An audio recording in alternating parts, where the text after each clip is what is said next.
गुज़िश्ता 10 साल से खैबर पख्तूनख्वा में बरसर इक़्तिदार पीटीआई की तब्दीली सरकार ने सूबे को तबाह और बर्बाद कर दिया है।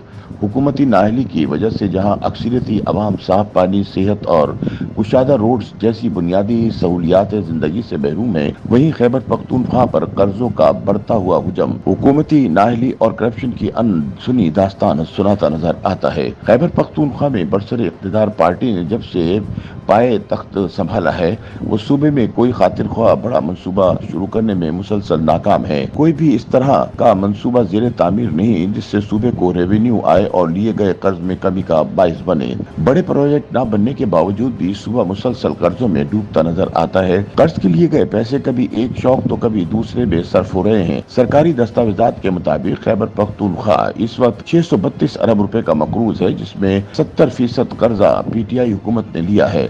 सितंबर में मजीद 93 अरब रुपए इजाफे के साथ ये कर्ज 725 अरब रुपए तक पहुंच चुका है। मुबस्सरीन के मुताबिक तब्दीली सरकार की जानिब से कर्ज लेने का सिलसिला रुकेगा नहीं, बल्कि खदशा जाहिर किया जा रहा है कि 2030 तक सूबे का कर्ज 3200 अरब का हिस्सा बासानी अबूर कर लेगा। दूसरी जानिब तहरीक इंसाफ के अपने ही रहनुमा शेर अफजल मरवत माजी करीब में कई मरतबा इस बात का खुले आम इजहार कर चुके हैं कि खैबर पख्तूनख्वा में साबिका हुकूमत में तारीख की बदतरीन करप्शन हुई।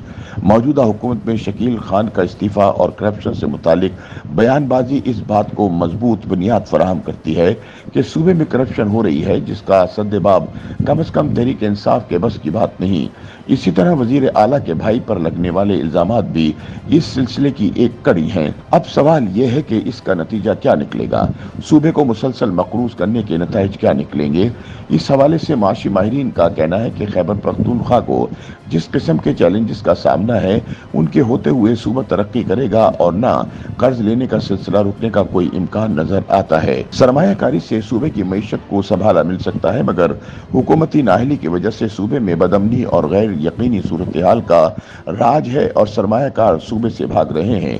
मुबस्सरीन के मुताबिक सूबे को तरक्की की राह पर गामजन करने के लिए मौजूदा हुकूमत को अपनी तरजीहात को बदलना होगा।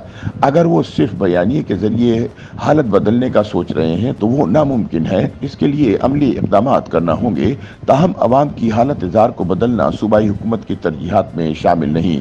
गंडापुर सरकार सिर्फ वफाकी और पंजाब हुकूमत को धमकियां देने और बानी पीटीआई की हिदायत पर मुल्क में इंतशार फैलाने पर वसाइल सर्फ कर रही है। तज्जियाकारों के मुताबिक हुकूमती नाअहली और अदम दिलचस्पी की वजह से सूबे में नया प्रोजेक्ट बन नहीं रहा और पुराने प्रोजेक्ट चलाना मुश्किल हो रहा है। सूबे में तरक्की नाम की चीज नापैद होती जा रही है। मुबस्सरीन के मुताबिक न सिर्फ इस वक्त सूबे की हालत मखदूश है, बल्कि मुस्तकबिल में भी तरक्की की रफ्तार सुस्त रहेगी, क्योंकि हुकूमत की सारी तवज्जो सियासत पर है। यहाँ वजीर आला अवामी फलाह के लिए इक़दामात करने की बजाय सिर्फ इंतशारी सियासत में मसरूफ है, जिससे न सिर्फ सूबा तनज़्ज़ुली का शिकार है, बल्कि अवामी हालत भी दिन ब दिन पतली होती जा रही है। YouTube पर गूगली न्यूज देखने के लिए youtube.com की सर्च बार में गूगली न्यूज टीवी टाइप करें। गूगली न्यूज के पेज पर सुर्ख रंग के सब्सक्रिप्शन वाले बटन पर क्लिक करना ना भूलिए। YouTube पेज पर अपलोड होने वाली वीडियोस से बाखबर रहने के लिए बेल आइकन पर क्लिक कीजिए। आपको हर नई वीडियो के बारे में नोटिफिकेशन मौसूल हो जाएगा।